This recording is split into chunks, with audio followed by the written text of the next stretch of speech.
getting really prepared. Please, big round of applause for Gabrielle.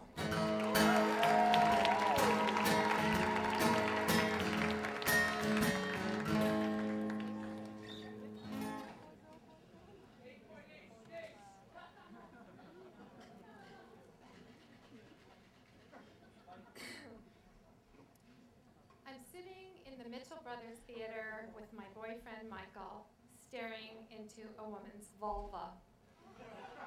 She's up on the stage, stark naked, except for a big polka dot bow in her hair. Legs spread wide, full frontal. My boyfriend leans over and says, "Some party." "This is too graphic," I say, and I stand up to leave the room. That's when I hear a voice command, "Gabi, sit down and stop talking." It's my father.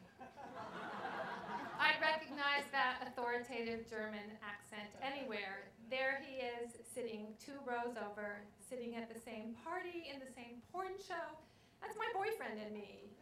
And just like I did when I was a child, and he said, "Gabi, don't leave the table until your meal is over," I obey. I sit down to watch the show. Now, my father is a broad-minded man.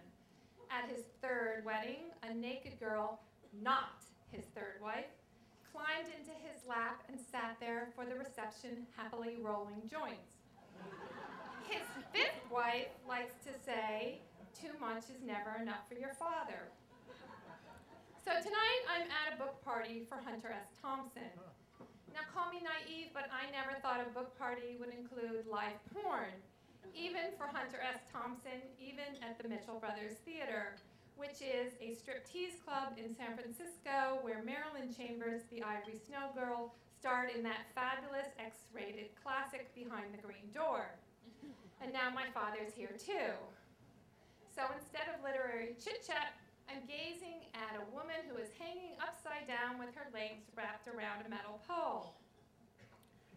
Okay, that's not so bad. I think I'm 23, I'm broad-minded and mature. I can handle being at a porn show with my boyfriend and my father. Until my father calls out a big bravo to the girl. She slips off her pole and peers out at the audience. "Hi, Professor Selz," she says, "remember me? I'm in your art history seminar on expressionist art." My father leans back in his chair, and he has a big smile on his face. He nods and chuckles and calls out, "A+." I turn to my boyfriend and go, "She's his student." But my boyfriend has a glazed look in his eyes, like a saint in religious rapture. So along with being at a debauched party, I have a brain-dead boyfriend, and now I'm witnessing my father in the grip of sexual excitement for his student, a girl probably my age, and he knows I'm here. "Meet me in the lobby," I say to him. Then I rush through the first door I see, which turns out to be the bathroom. And there is a long line of scantily clad girls. They're filing past the sink as one of the Mitchell brothers doles out spoonfuls of cocaine to their waiting nostrils. He goes, "You want to get high?" And the girls beckon me over.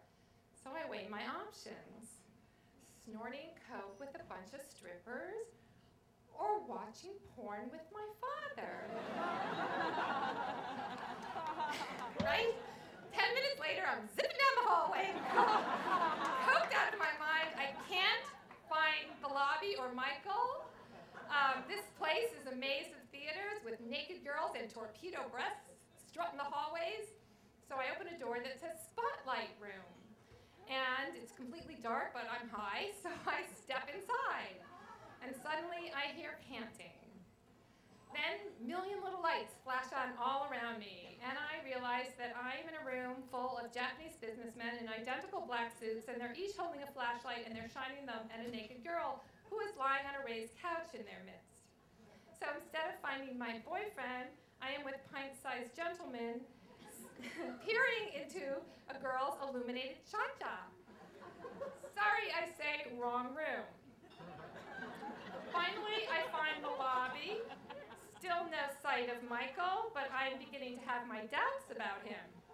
In the lobby, topless girls are serving champagne and fruit to literary luminaries. It's the naked and the swank. And there is Hunter Thompson. He is standing at the front desk. He's got on khaki shorts, ankle socks, and a sailor hat. And except for those aviator glasses and his bald head, he reminds me of Gilligan from Gilligan's Island. And he's jumping up and down and screaming at a fat woman and pounding his fist. He's saying, you promised me a girl, you promised me a girl, where's my girl?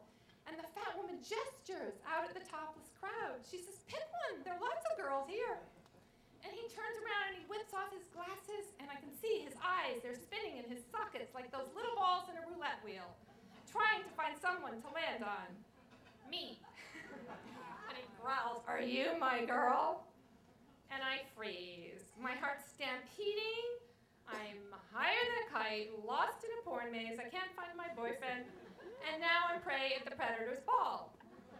And just then I spot my father coming out of one of the theaters across the lobby.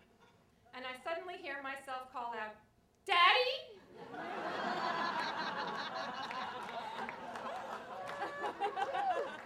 Hunter Thompson and the fat woman stagger off, leaving my father and me looking at each other. And he says, isn't this a marvelous place? Everybody knows me. And he's so excited and so completely oblivious that this Babylon is not for me.